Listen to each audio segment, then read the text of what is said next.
ठीक है, तो हम लोग क्या पढ़ने वाले हैं, line and angle. Thank you so much Anas, ये यूट्यूब पे चला जाएगा। अनस अगर नहीं होता तो शायद आज का लेक्चर शूट तो होता बट रिकॉर्ड नहीं होता, क्योंकि माइक ऑफ था। ठीक है, चलो लाइन्स एंड एंगल्स के बारे में बात कर रहे थे, इंट्रोडक्शन। तो लाइन क्या होता है, चलो देखते हैं। सबसे पहले ये समझो कि लाइन बनता कैसे है। लाइन को ड्रॉ करने के लिए ना मिनिमम 2 पॉइंट्स होना चाहिए। अगर हम लोग देखें कि इस पॉइंट, तो इस पॉइंट से तुम लाइन ड्रॉ कर सकते हो, इनफाइनाइट लाइन ड्रॉ कर सकते हो, बट बेसिकली किसी लाइन को अगर ड्रॉ एक डायरेक्शन में ड्रॉ करना है, ठीक है, तो बेसिकली 2 पॉइंट होना चाहिए, है ना। और एक बात, लाइन को ड्रॉ करने के लिए एक्चुअली में 2 पॉइंट होना ही चाहिए। एक पॉइंट से तुम लाइन को ड्रॉ नहीं कर सकते हो, समझ रहे हो। जैसे कि ये सिर्फ पॉइंट है, इससे तुम लाइन ड्रॉ कर सकते हो नहीं, किधर लेके जाओगे। लाइन को ड्रॉ करने के लिए मिनिमम 2 पॉइंट्स होना चाहिए। कोई सी लाइन को मतलब कि बताने के लिए कि ये लाइन है, ठीक, this is the line. Line में क्या क्या पढ़ सकते हैं हम लोग, देखो। पहला हम लोग लाइन के बारे में अगर पढ़े तो लाइन किस किस फॉर्म में हो सकता है, रे में हो सकता है, सेगमेंट में हो सकता है। अच्छा, इसको समझना जरूरी है, उसके बाद लाइन का फॉर्मेट आता है, समझना जरूरी है इसको। रे जो है इसको कहते हैं, मतलब कि एक एंड जो है इसका क्लोज रहेगा और एक ओपन रहेगा। ये ओपन का मतलब है कि ये जा रहा है, वो बहुत लंबे दूर, बहुत काफी दूर तक जा रहा है, ठीक है, ये समझ में आ गया। दूसरा होता है सेगमेंट। सेगमेंट में क्या होता है, दोनों एंड जो है क्लोज रहता है, ठीक है। It mean this is A, this is B, समझ में आ गया, कोई दिक्कत। उसके बाद आता है लाइन। लाइन का क्या है, दोनों एंड ओपन रहता है, मतलब कि ये इधर से भी आगे भी बढ़ा सकते हो, बेसिकली इसका मतलब यही होता है। तो ये तो समझ में आ गया, छोटा मोटा चीज है लाइन के बारे में। लाइन को ड्रॉ करने के लिए बेसिकली हम लोग को 2 पॉइंट चाहिए, किसी भी दो लाइन को अच्छे से ड्रॉ करने के लिए। और ये सारी चीजें समझ में आ गया, रे क्या है, सेगमेंट क्या है, हाँ? बोलो। लाइंस के बारे में बेसिकली जो तुम्हारे इंट्रोडक्शन पार्ट में बोला है एनसीईआरटी के, ये बोला है कि लाइंस और एंगल से हम लोग बहुत चीज कर सकते हैं, ठीक है। एंगल से हम लोग को ये बता सकते हैं कि किसी चीज का हाइट कितना है, ठीक है। अगर हाइट पता है तो हम लोग डिस्टेंस बता सकते हैं कि वो चीज कितने दूर पे है। ये हम लोग हाइट एंड डिस्टेंस जो चैप्टर 9 है, ठीक है, एनसीईआरटी के क्लास 10th में, उसमें हम लोग और भी अच्छे से सीखेंगे, ठीक। क्या समझ में आ रहा है।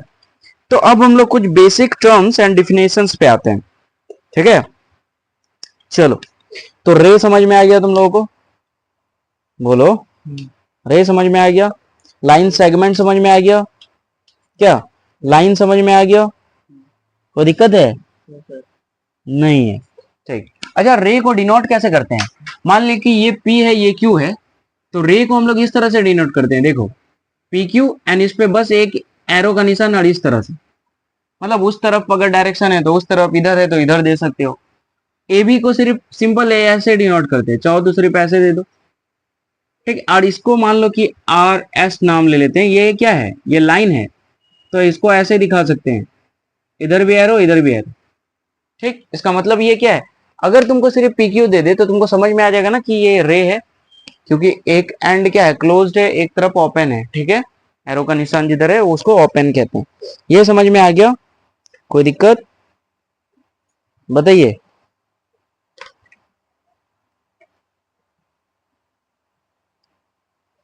अब हम लोग एक और चीज के बारे में सीखते हैं, कोलिनियर क्या होता है।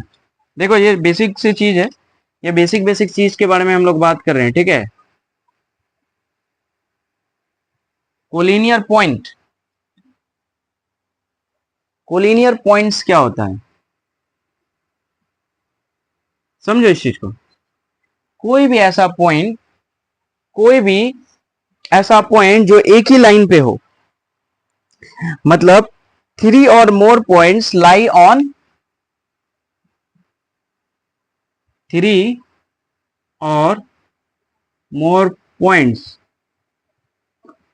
लाई ऑन सेम लाइन, मतलब समझ में आया। देखो, अगर एक, पहला, दूसरा, तीसरा, चौथा, ये चारों लाइन है, चारों पॉइंट है, या मान लो 3 ही पॉइंट है, और ये एक ही लाइन पे लाई करे, ये पॉइंट P है, ये Q है, ये क्या है, आर है, ये एक ही लाइन पे लाई कर रहा है ना, क्या एक ही लाइन पे लाई कर रहा है, लाइन पे लाई कर रहा है, ये समझना।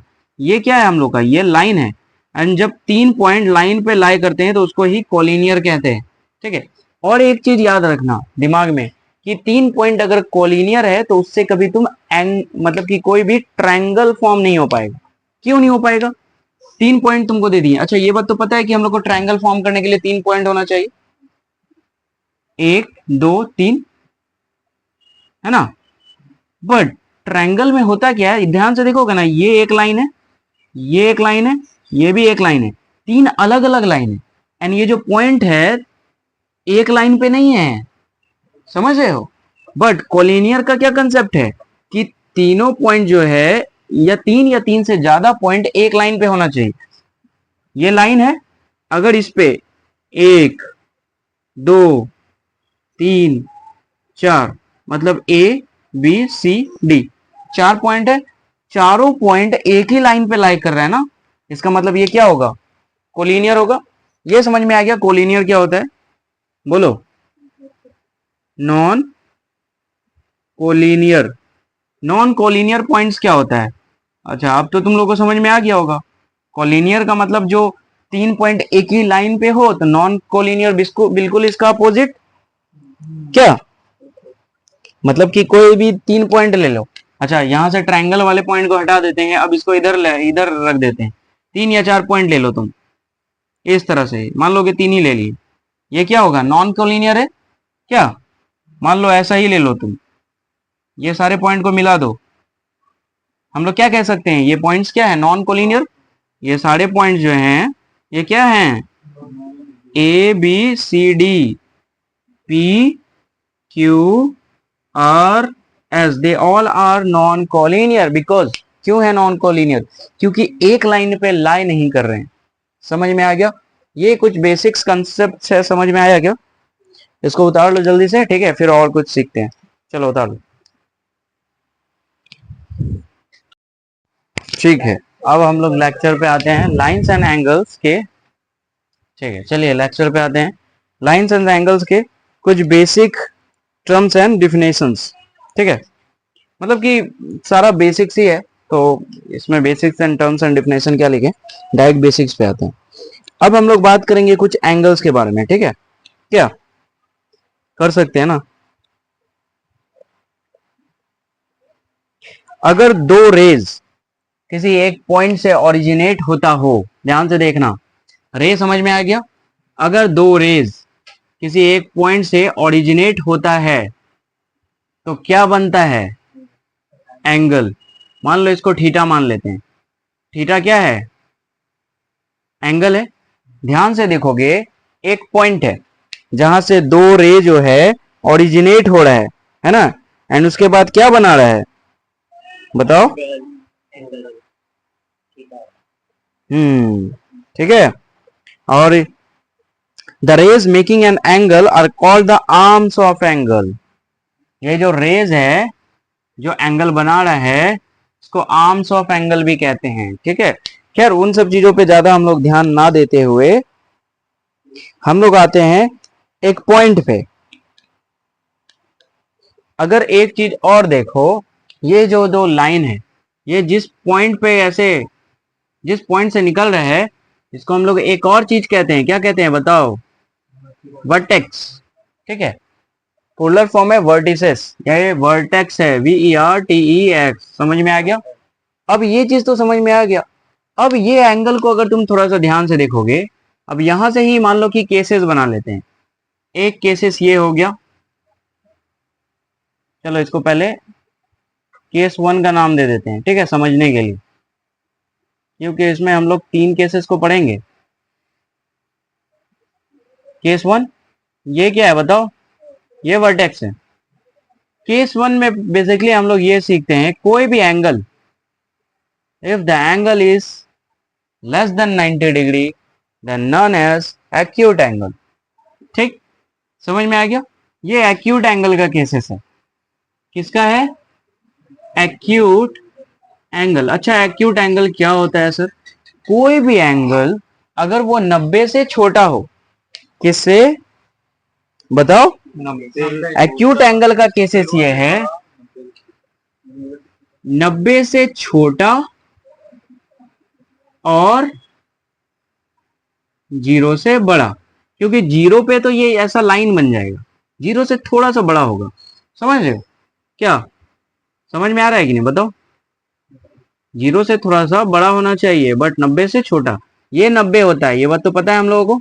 इससे छोटा होना चाहिए, चाहे वो 89.9 ही क्यों ना हो, बट इससे छोटा है, इसका मतलब वो एक्यूट एंगल है। तो उसका पहला कंडीशन ये है कि वो क्या होना चाहिए, 90 डिग्री से छोटा होना चाहिए, 0 से बड़ा होना चाहिए, उसको हम लोग एक्यूट एंगल कहते हैं। केस 1। दूसरा आ जाते हैं केस 2 में। अच्छा, ध्यान से देखना, मान लो कि दो रेज हम फिर से लिए, एक ये and second one is this, ठीक है, दो ले लिए। अगर इसको एक डॉटेड पॉइंट से निकाले तो ये तो 90 होता। 90 हम लोग को पता है ना, दो लाइन जब आपस में परपेंडिकुलर होता है तो 90 होता है। परपेंडिकुलर और पैरेलल का कंसेप्ट पता है ना? नहीं पता है तो आगे बता देंगे, फिलहाल ये समझो, ये समझो, ये समझ में आ गया। दो लाइन परपेंडिकुलर है एक दूसरे के, ये तो 90 होगा। अगर इसको तुम ध्यान से देखोगे, ध्यान से देखो, तो ये जो लाइन है, ये जो थीटा है, ये 90 से बड़ा है ना, क्योंकि 90 तो यहीं पे खत्म। अब ये इधर इधर और इधर हो सकता है और इधर हो सकता है, बस। तो इसका भी एक कंडीशन होता है। इसका कंडीशन क्या होता है, और इस एंगल को क्या कहते हैं, इस तरह के एंगल को हम लोग कहते हैं ऑब्ट्यूज, ऑब्ट्यूज एंगल। ठीक है, ऑब्ट्यूज एंगल का जो कंसेप्ट है वो ये है कि this will be greater than 90 degree, 90 degree से बड़ा होगा। ध्यान से देखो, ये 90 है ना, इससे बड़ा होगा। और ये पूरा एंगल अगर हम लोग मिला देते तो कितना होता, 180 होता, 180 से छोटा होगा। ठीक है, ये समझ में आया? ये क्राइटेरिया हो गया इसका। अब एक और है जिसको हम लोग केस 3 के फॉर्म में देख लेते हैं, वो ये है, दो लाइन जब आपस में डायरेक्ट परपेंडिकुलर होता है, तो चलो परपेंडिकुलर और पैरेलल देख लो।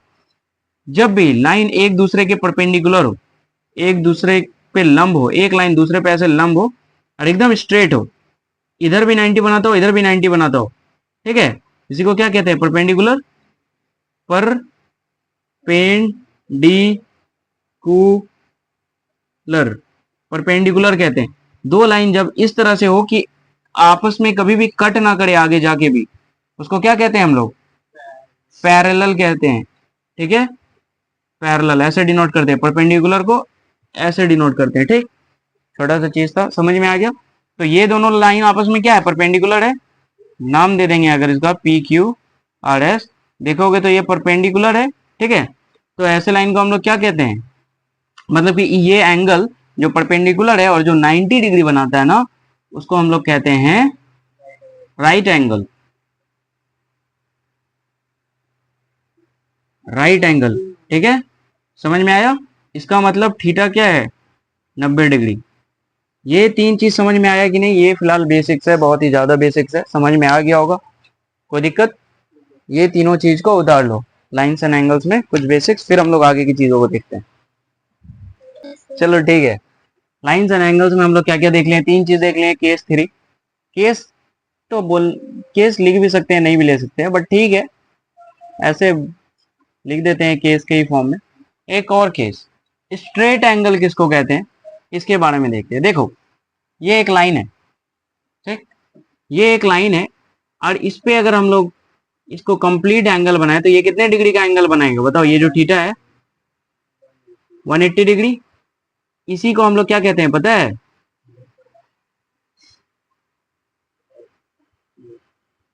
Straight angle. क्यों कहते हैं स्ट्रेट एंगल, कोई बता सकते हो? स्ट्रेट लाइन पे एंगल। हाँ, स्ट्रेट लाइन पे एंगल है, इसलिए इसको स्ट्रेट एंगल कहेंगे। ये समझ में आया? यहां से यहां तक ये जो एंगल बन रहे हैं ये एक स्ट्रेट लाइन पे है ना। अच्छा, तो ये चीज याद ही रखना कि स्ट्रेट एंगल कितना होता है, 180 डिग्री होता है। याद हो ही जाएगा, कुछ ज्यादा टफ तो है नहीं। एक और है, उसको उसके बारे में हम लोग सीखेंगे। ठीक है, केस 5 नाम दे के उसको भी सीख लेते हैं। देखो, अगर ये दो क्या है, रे है, एक तो एंगल अंदर वाला एंगल होता ही है जिसको हम लोग एक्यूट एंगल कहते हैं, बट अगर ये एंगल बाहर से बने तो इसको हम, ये दो लाइन है, ठीक है ना, ये रे, अब जब इसका बाहर वाला एक एंगल बन रहा है तो इसको क्या कहेंगे, रिफ्लेक्स, रिफ्लेक्सिव भी कह सकते हो, चलो रिफ्लेक्स, रिफ्लेक्स एंगल क्या कहेंगे इसको, रिफ्लेक्स एंगल, ठीक है। अच्छा, इस रिफ्लेक्स एंगल को जब तुम देखोगे तो ये 180 से भी बड़ा लग रहा है तुमको। अगर इस लाइन को थोड़ा सा और ड्रॉ करते हैं अगर हम लोग ऐसे, तो यहां से यहां तक, अच्छा यहां से अगर लेते तो 180 तो ऐसे ही हो जाता, बट ये 360 टाइप का मतलब लग रहा है ना, थोड़ा सा और कर देंगे तो 360, लेकिन 360 से छोटा है। बट देखोगे अगर तो ये 180 से बड़ा भी है। अगर इस एंगल का नाम थीटा दे दें तो ये जो थीटा है कैसे लाई करेगा, ये थीटा जो है ध्यान से देखोगे ये 360 से छोटा होगा एंड 180 से, 180 से छोटा या बड़ा, मतलब कि बड़ा या अच्छा बराबर होगा तो फिर तो नहीं होगा, बड़ा ही होगा।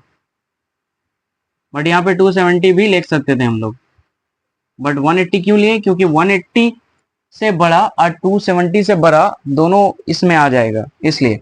अच्छा, सिर्फ यही समझो कि रिफ्लेक्सिव में जो होता है वो 180 से बड़ा होगा थीटा और 360 से छोटा होगा। ये समझ में आ गया, कोई दिक्कत है क्या?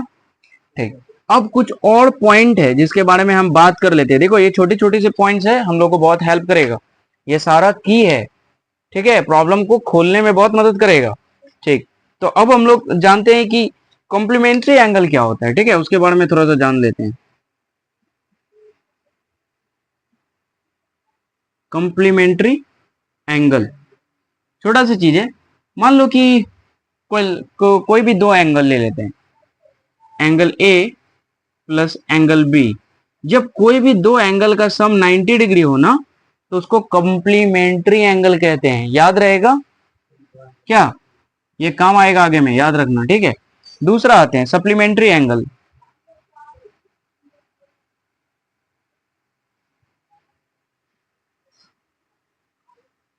सप्लीमेंट्री एंगल किसको कहते हैं सर, मान लो कि angle P plus angle Q ले लिए, ठीक है, किसी भी दो एंगल का सम अगर 180 डिग्री है तो उसको क्या कहेंगे, सप्लीमेंट्री एंगल। समझ में आ गया क्या,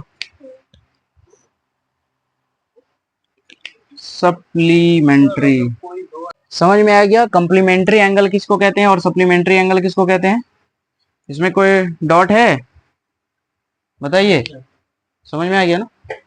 चलो, तो कुछ बेसिक्स के बारे में भी सीख लेते हैं क्या, है ना। देखो यहाँ पे एडजेसेंट एंगल,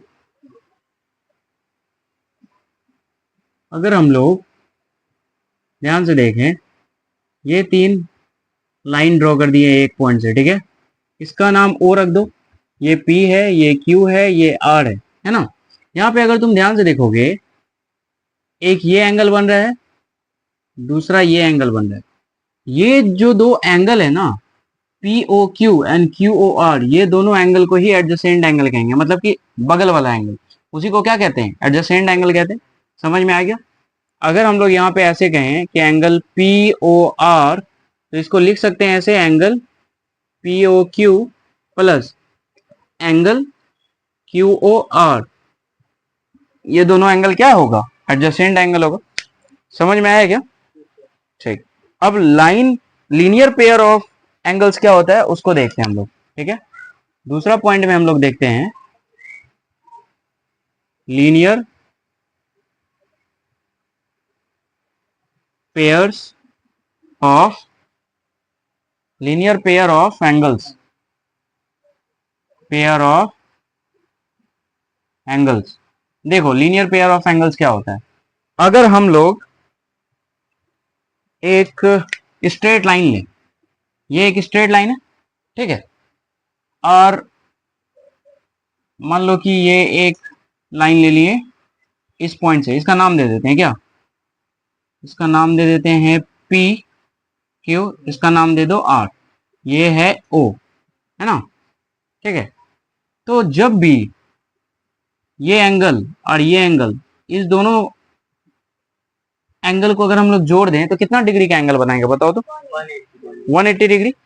तो यहां से हम लोग को ये बात पता चलता है कि लीनियर पेयर एंगल कोई एक सीधी लाइन पे बनता है। ठीक है, तो यहाँ पे जो एंगल आर ओ क्यू है एंड आर ओ पी है, ये क्या है? लीनियर पेयर एंगल है। ठीक है, एंड लीनियर पेयर एंगल का सम कितना हो सकता है? R O Q plus R O P. Linear pair angle का सम कितना होगा? एंगल का सम कितना होगा? 180 डिग्री। यहां से हम लोग को समझ में आ गया। बेसिकली हम लोग को एंगल से ये पता चलता है कि ये लीनियर पेयर है। अगर दो एंगल, अब ये नहीं है कि 90-90 हो, ऐसा कोई जरूरी नहीं है, बट दोनों का सम 180 होना चाहिए। ठीक है, समझ में आ गया? तो उसी को हम लोग क्या कहेंगे? लीनियर पेयर कहेंगे। यहां तक कोई दिक्कत है? क्यू को एंड किसको बोलो? इसको आर ओ पी को। ठीक है, जो एक लाइन पे बन रहा है उसी को हम लोग लीनियर पेयर एंगल्स कहेंगे। समझ में आ गया? ठीक, होगा ही, वही बात है। तो हम लोग ऐसे भी समझ सकते हैं ना, इसलिए वहां पे वो भी लिख दी। चलो, अब तीसरा पॉइंट में हम लोग सीखेंगे कि वर्टिकली अपोजिट एंगल क्या होता है। Vertically opposite angles. ठीक है, वर्टिकली अपोजिट एंगल्स क्या होता है? देखो समझो, मान लो कि दो लाइन ले लिए हम लोग, एक ये लाइन एक ये लाइन। ठीक है, देख रहा है ना? अगर ध्यान से तुम देखो, इसको पहले नाम दे देते हैं पी, अच्छा ए बी सी डी, इसका नाम दे दो ओ। ठीक है, क्या अगर तुम ध्यान से देखोगे यहाँ पे तो ओ है, चलो ठीक है, हटाओ उसको। देखो यहाँ पे ये एंगल और ये एंगल एक दूसरे के अपोजिट है ना? ये एंगल और ये एंगल एक दूसरे के अपोजिट है ना? तो इसी तरह के एंगल्स को हम लोग क्या कहते हैं? Vertically opposite angle. समझ में आ रहा है? अगर हम लोग यहाँ पे ऐसे लिखें, अब इस पॉइंट को ओ नाम रख देते हैं, तो एंगल ए ओ बी, ठीक है, और वर्टिकली अपोजिट एंगल क्या होता है? आपस में बराबर होता है। क्या ये कंसेप्ट है क्या? ऐसा कह सकते हैं? इसके बारे में बात नहीं करेंगे हम लोग, बट हाँ ये जरूर बात करेंगे कि angle A O B and angle C O D ये वर्टिकली अपोजिट होगा। ठीक, दूसरा angle A O C and angle B O D, ये जो है वर्टिकली अपोजिट होगा। अच्छा, ये बराबर होगा कि नहीं इसके बारे में नहीं कह सकते हम लोग कि ये बराबर हो। वर्टिकली अपोजिट के बारे में बात कर रहे हैं ना भाई, बराबर के बारे में बात कर थोड़ी कर रहे हैं। उसका फिर अलग कंसेप्ट है, वो हम लोग सीखेंगे। बट वर्टिकली अपोजिट क्या होगा ये समझ में आना चाहिए। वर्टिकली अपोजिट किसको कहते हैं? इसके सामने वाला, इसके सामने वाला, क्या उसी को क्या कहते हैं? Vertically opposite. समझ में आ गया? बेंटन का घड़ी जैसा बन गया ये क्या? चलो समझ में आ गया ना, उतार लो इसको।